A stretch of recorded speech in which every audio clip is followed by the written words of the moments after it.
अहिले हामी हाम्रो नारायणघाट भरतपुरको चाहिँ क्रुज सिप यहाँ चलाएको चाहिँ नि रहेछ हैन।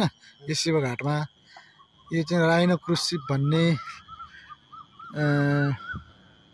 यसमा ठाउँमा आइपुगेका छौँ। यो क्रुज सिप हामी देखिरहेका छौँ। यही पानी जहाज हो कि यही पानी जहाजमा मान्छे चढ्ने 500 रुपियाँ लिँदो रहेछ एकजनाको।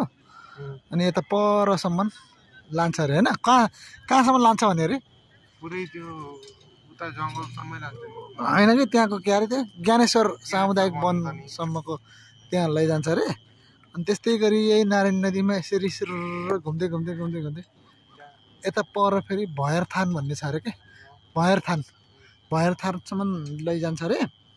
अनि त्यसको चाहिँ नि पर पर्सन कति हो 500 रुपियाँ भने है टिकट चाहिँ 45 मिनटदेखि 1 घन्टा जतिको चाहिँ नि यो चाहिँ नि सेलिङ हुन्छ।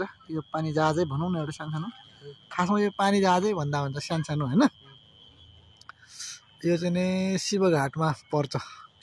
यो कसैलाई आउन मन लाग्यो भने यहाँ आउँदा हुन्छ है। राइनो क्रुज सिप शिवघाट भरतपुर चितवन।